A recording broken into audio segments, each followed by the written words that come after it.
দলের কেন্দ্রীয় কমিটির সদস্য রাজিকুজ্জামান রতন। দর্শক চাইলে আপনিও এই আলোচনায় অংশ নিতে পারেন, জানাতে পারেন আপনার মতামত, আর এই জন্য আমাদেরকে ফোন করুন টেলিভিশনের পর্দায় যে নাম্বারটি দেখা যাচ্ছে তাতে। আজকে আলোচনা শুরুর আগে আমরা দৈনিক পত্রিকায় পৌর নির্বাচন নিয়ে যেগুলো শিরোনাম আছে সেগুলো একটু দেখে আসব।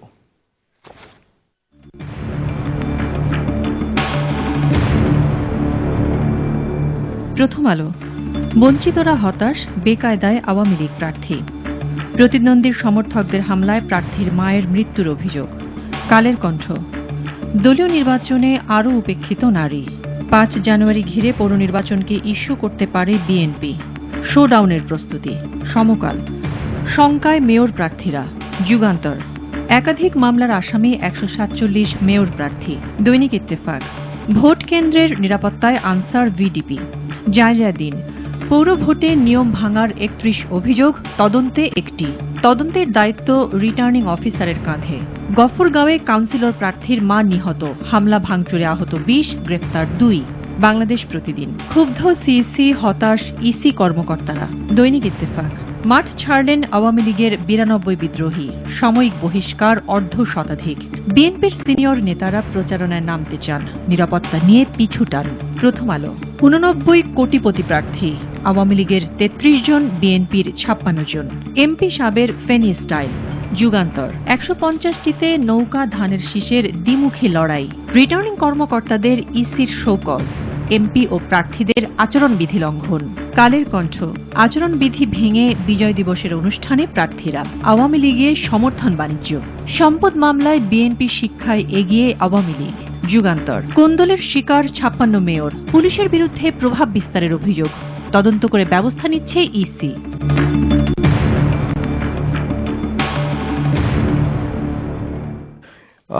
অনেকগুলো বিষয়, এছাড়াও আমার হাতে আরো দুটো আছে। 10 অভিযোগ খতিয়ে দেখতে ইসির নির্দেশ এবং সাংসদের বিরুদ্ধে আচরণবিধি লঙ্ঘনের অভিযোগ প্রথম আলোতে আছে। খালিদ ভাই, আপনাকে দিয়ে শুরু করছে। অনেকগুলো বিষয় এসছে।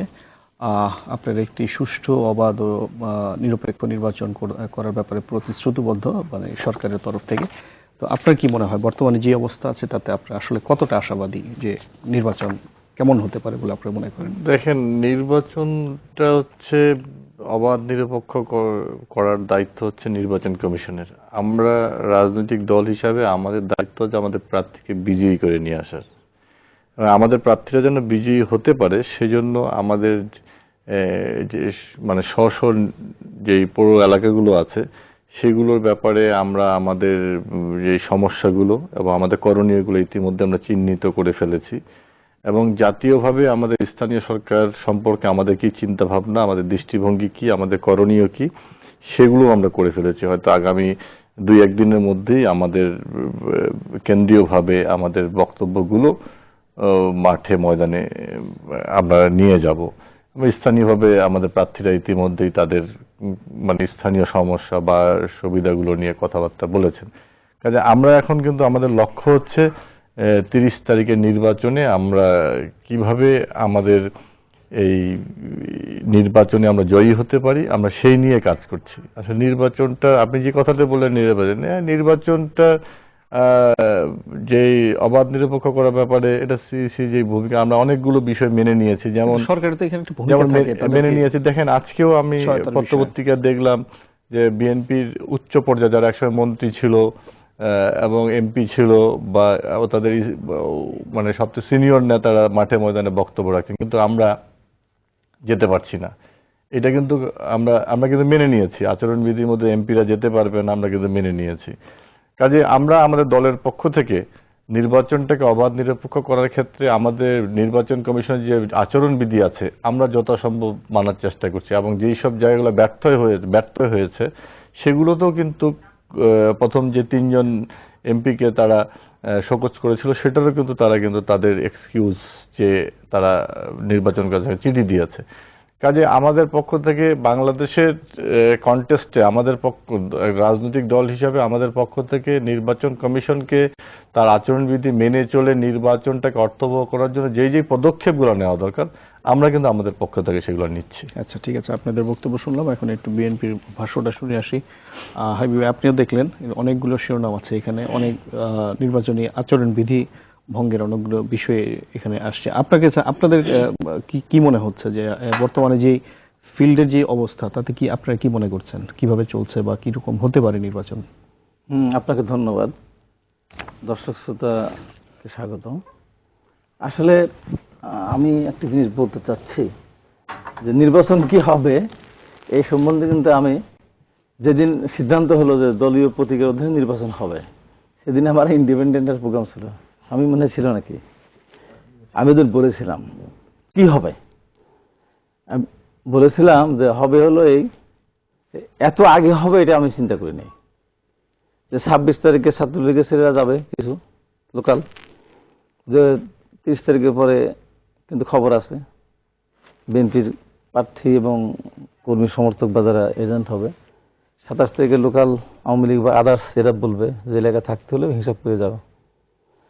29 তারিখে 28 তারিখে পুলিশ খুঁজবে এই রহমান কোথায়, এই বারেক কোথায়, মামলার আসামি, সন্ত্রাসী মাস্তান, অগ্নি সংযোগকারী এসব বলবে। আর 29 তারিখে রাত্রে র্যাব একটা টহল দেবে। তারপরে এরা ভোট কেন্দ্রে যাওয়া তো দূরের কথা, এরা চলে যাবে গ্রামে তার ভোট নেই। 31 তারিখ ওরা ফিরে আসবে শহরে। আমার কথাটা আমার উড্ডু করে নিচ্ছে, কারণ তার আগেই তো শুরু হয়েছে। আপনি চিন্তা করেন, এবং আমি এদিন ওই কথাটি বলেছিলাম যে আমি 73 দেখেছি, তখন তো আর অন্য কোনো সংগঠন এক জাসদ ছিল, সেখানে আওয়ামী লীগের নিজেদের অনেক জায়গায় বিনা প্রতিদ্বন্দ্বিতা চেয়ারম্যান জয়ী হয়েছিল। এবারও তাই হবে, যেহেতু প্রতীকের ব্যাপার আছে, ধানের শীষ এবং নৌকা। এই 5ই জানুয়ারি নির্বাচনের মধ্যে এখানে অনেকেই বিনা প্রতিদ্বন্দ্বিতা চেয়ারম্যান মেয়র নির্বাচিত হবে। হয়েছে তাই 6 জন না 7 জনের পর্যন্ত হয়েছে। এবং সবচেয়ে মজার ব্যাপার, এই জায়গাগুলো কোন দিকে, যেখানে বিএনপির ভোট এটা হিসাব করে বলার দরকার নেই, ওটা বিএনপি এরিয়াই বলে। যেমন ফরিদপুর বেল্ট আওয়ামী লীগ বেল্ট, রংপুর হলো এরশাদের বেল্ট জাতীয় পার্টির বেল্ট, এই ফেনী নোয়াখালী এদিকে এর বেল্ট বিএনপি বেল্ট। চিন্তা করেন বেগম খালেদা যেখানে নির্বাচন করেন, মেয়র তো মেয়র, কাউন্সিলর 48 জন কাউন্সিলরের মধ্যে ইতিমধ্যে 45 জন নির্বাচিত হয়ে গেছে, 46 জন নির্বাচিত, 2 জন বাকি আছে, তারা পালায় বেড়াচ্ছে। চাটখিলের আমাদের একটা মেয়র দুইবার ছিল, এবারও তাকে দেওয়া হয়েছিল। কিন্তু নিজেদের অধিকার 6টার সময় না, এই নিজেদের অধিকারটা তো নিজেদের অধিকার। কিসের অধিকার, কিসের ক্ষমতা দিবে আপনাকে এই অধিকার? এই অধিকার জন্মের থেকে তো এই ধরনের হয়ে না এরকম কোনো সময় হয় না। এই যে লোকাল নির্বাচনে এভাবে কোনো সময় হয়নি, এটা আপনি চিন্তা করতে পারেন এত জনপ্রিয় হয়ে গেল নাকি। এবং সবচেয়ে মজার ব্যাপার হলো যে এখানে যদি অন্য বিরোধী দলের 2-1 হতো জায়গা বিশেষে, যে না বগুড়াতে বিএনপির কাউন্সিলর 2 জন বিনা প্রতিদ্বন্দ্বিতা নির্বাচিত হয়ে গেছে, না এর সাথে জাতীয় পার্টির গোপালগঞ্জে রংপুরে 2 জন বিনা প্রতিদ্বন্দ্বিতা বিভিন্ন কাউন্সিলর নির্বাচিত হয়েছে, এমন কি হয়েছে? সবগুলি সরকারি দল, এত শক্তি, এত জনপ্রিয়তা। এই যে আচরণবিধির কোথায় যাবেন, আচরণবিধি তো শুরু কেবল। কাকে এবং এখানে আপনি দেখেন দায়ী করবেন কাকে এর জন্য? না এর জন্য দায়ী শুনুন, এই নির্বাচন কমিশনার আমি বারবার বলছি, এখনো বলছি, এই নির্বাচন কমিশনের মেরুদণ্ড নাই। সাপ হলে বার আমি মানতাম, ফনা তুলে কামড় দিলে 20 লাগে, কেঁচু যার মানে হাড় হুড্ডিও নাই, মেরুদণ্ড নাই, এবং কামড়ালে কিছু হয় না, কামড়ও দিতে পারে না। এই নির্বাচন কমিশন তাই, সরকার যা বলে তাই করবে সে। এই সরকারের বাইরে যাওয়ার তার কোনো ক্ষমতা নাই। এই যে দেখেন কতগুলো শত কিন্তু অভিযোগ আসতেছে, একটাও নিজের না দায়িত্ব নিয়ে দিচ্ছে কার উপরে, রিটার্নিং অফিসার উপর দিচ্ছে তদন্ত করতে। হ্যাঁ তদন্ত হবে, 100% তদন্ত হবে, সেটা 30 তারিখের পরে হবে। আচ্ছা ঠিক আছে, আমরা এই হলো অবস্থা। আবারও আপনার কাছে আসবে রতন ভাই, আপনি কি মনে করছেন, কি কেমন হতে পারে আপনার বর্তমানের অবস্থা? আমরা একটু সাধারণভাবে দেখি যে নির্বাচনটা, এই সমস্ত স্থানীয় নির্বাচন, এটা ইংরেজিতে বলে লোকাল গভর্নমেন্ট, বাংলাতে বলছে স্থানীয় সরকার। আসলে স্থানীয় সরকার তো নয়, কেন্দ্রীয় সরকারের স্থানীয় রূপ। যে কারণে কেন্দ্রীয় সরকার যা ডিজায়ার করেন তারই একটা প্রতিফলন এই স্থানীয় নির্বাচনগুলোতে পড়ে। তা আমরা চেয়েছিলাম অন্তত এই নির্বাচনগুলোর মধ্য দিয়ে একটা ডেমোক্রেটিক প্র্যাকটিসটা হোক আমাদের এখানে। আমাদের জনগণ নির্বাচনকে একটা উৎসব হিসেবে দেখেন, এবং তারা যে ধরনের প্রতিকূল পরিস্থিতি হোক, নির্বাচন এলে তারা পার্টিসিপেট করতে চান। এবং আমরা একটা জিনিস দেখেছি যে আমাদের দেশে যে উৎসবগুলো আছে এগুলোর মধ্যে একটা ধর্মীয় বিভাজন থাকলেও নির্বাচনের কিন্তু একটা সার্বজনীনতা আছে। ঈদের দিন মুসলমানদের উৎসব মনে হয়, পূজার সময় অনেক সময় হিন্দুদের উৎসব মনে হয়, কিন্তু ইলেকশনের উৎসবটাতে ওই মা মাসি খালা পিসি বলে যে কোনো লোকের বাড়িতে যে কেউ ঢুকে যেতে পারে। ফলে একটা অবারিত জায়গা থাকে, রাত 12টার সময় মানুষের বাসায় একজন যেতে পারে, এমনি সময় কিন্তু যেতে পারে না। 12টার সময় ক্যান্ডিডেট গিয়ে মাসি কেমন আছেন, খালা কেমন আছেন বলে ঢুকে যেতে পারে। তো নির্বাচনকে আমাদের এখানে একটা উৎসবের মতো করে দেখা হয়, কিন্তু এই উৎসবের সঙ্গে সংস্কৃতিটা যুক্ত না থাকলে উৎসব যে কখনো কখনো মাতলামির জায়গায় চলে যায়, আমাদের নির্বাচনগুলো দেখলে কখনো কখনো আমার সেরকমই মনে হয়। এবারও দেখুন, এই নির্বাচনে আমরা বলেছিলাম যে নির্বাচন কমিশনের অনেকগুলো ত্রুটি আমরা প্রথম থেকে খেয়াল করেছিলাম, যে এই ত্রুটিগুলো নির্বাচন কমিশনের সংশোধন করা উচিত ছিল। একটা স্বাধীন শক্তিশালী নির্বাচন কমিশন, খালেদ ভাই যথার্থই বলেছেন, নির্বাচন কমিশন তো নির্বাচন করবে, কিন্তু নির্বাচন কমিশন যে নির্বাচন করবে তাকে তো এই কনফিডেন্সটা থাকতে হবে যে আমি একটা নির্বাচন করছি, আমার সেই অধিকারটা আছে। কিন্তু সেটা তারা নিজেদের অধিকারটা হয়তো ভুলে যাচ্ছেন। আমরা মনে করি অনেক ধরনের প্রতীক নিয়ে কথা উঠছিল। সাধারণ একটা ডেমোক্রেটিক সায়েন্স যদি বলেন যে নারীদের জন্য যে প্রতীকটা বরাদ্দ করা হলো তার জন্য একটা সমালোচনা হলো, সমালোচনাটা শুনলেনও কিন্তু তারা কিছু করলেন না। আমার মনে হয় যে নির্বাচন কমিশনকে একটা প্রতীক দেওয়া উচিত। সেই প্রতীকটা হচ্ছে তুলা মার্কা। তারা তাদের কানে তুলো দিয়ে তারা তাদের কাজটা করবেন। কুলামার্কেও দেওয়া যায়, কুলাটা পিঠের জন্য, কিন্তু জনগণ যেহেতু এখনো সেরকম জায়গায় যায়নি, ফলে এখনো কুলার তাদের দরকার হচ্ছে না, তুলোটাই তাদের হয়তো অনেক বেশি প্রযোজ্য। আমরা মনে করি যে এই নির্বাচনটা যদি এভাবে চলে তাহলে বড় ক্ষতি হবে কি, 5ই জানুয়ারি নির্বাচনকে কেন্দ্র করে একটা আস্থার সংকট তৈরি হয়েছিল। তারপর এই নির্বাচনকে কেন্দ্র করে জনগণের মধ্যে যদি একটা তাদের ভোটিং রাইটস এই সমস্ত একটা আস্থার জায়গাটা তৈরি হতে পারত, তাহলে বাংলাদেশে বলবো নির্বাচন গণতান্ত্রিক ব্যবস্থার একটা অঙ্গ। এই নির্বাচনী ব্যবস্থার মধ্য দিয়েও একটা গণতান্ত্রিক মূল্যবোধ এবং সংস্কৃতির চর্চা হতে পারত। এই নির্বাচনটা যদি এরকম হয়ে যায়, যা আমরা সিমটমগুলো দেখলাম, কোন স্থানীয় নির্বাচনে বিনা প্রতিদ্বন্দ্বিতায় কাউন্সিলররা কি নির্বাচিত হয়ে যেতে পারেন? হয় তারা খুবই জনপ্রিয়, অথবা তারা এমন এক ভীতিকর পরিস্থিতি তৈরি করেছেন যে কেউ সেখানে যেতে পারছে না। তারপরে জনপ্রিয়তার ওই মাপকাঠি হয়তো তৈরি হয়নি, কিন্তু ভীতি তৈরি করার সেই পরিস্থিতিটা হয়তো তৈরি হয়েছে। ফলে আমরা মনে করি যে এখনই নির্বাচন কমিশনের উচিত ছিল এখানে ইন্টারভেন করা, কিন্তু তারা খতিয়ে দেখবেন। কিন্তু খতিয়ে দেখে সিদ্ধান্ত দেবেন যখন, তখন কিন্তু ওই সিদ্ধান্তের কার্যকারিতা থাকবে না। ফলে আমরা মনে করি এখনো সময় আছে। নির্বাচন কমিশন যদি এই নির্বাচনটাকে একটা যথার্থ নিরপেক্ষ গ্রহণযোগ্য নির্বাচন করতে চায়, তাহলে তার ভূমিকাটা পালন করা উচিত। আর একটা জিনিস, আজকে ছোট্ট একটা ঘটনা, এমপি সাহেব জাতীয় পার্টির এমপি গিয়েছিলেন রামগতিতে। তিনি বলেছিলেন যে আমি আমার ব্যক্তিগত কাজে যাচ্ছি। ছাত্রলীগ এবং যুবলীগের ওরা তাকে ধাওয়া দিয়ে এলাকা থেকে বের করে দিয়েছে, নির্বাচন আচরণবিধি ভঙ্গ করতে পারবেন না।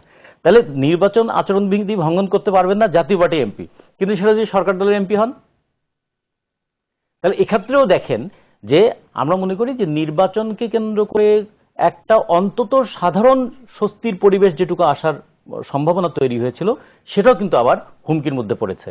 এবং এটা হলে ভবিষ্যতে একটা আস্থাশীল নির্বাচন করা বড় কঠিন হয়ে যাবে।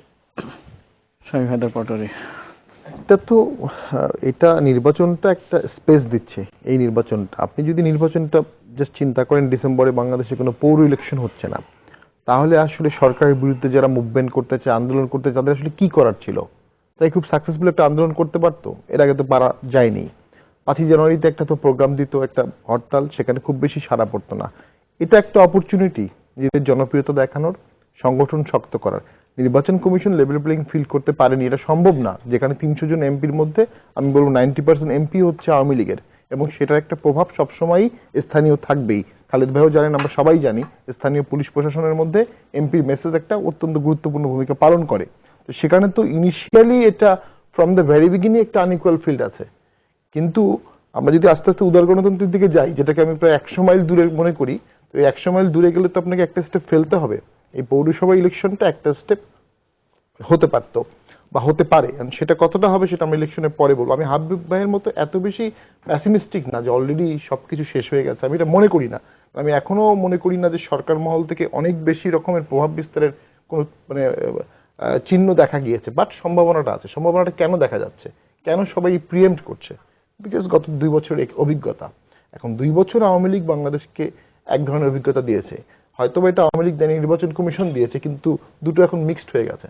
নির্বাচন কমিশন ভালো কাজ করলে সেটার ক্রেডিট আওয়ামী লীগ পাবে না, তো নির্বাচন কমিশন ভালো কাজ না করলে সেটা ডিসক্রেডিটটা অবশ্যই আওয়ামী লীগকে নিতে হবে বর্তমান প্রেক্ষাপটে।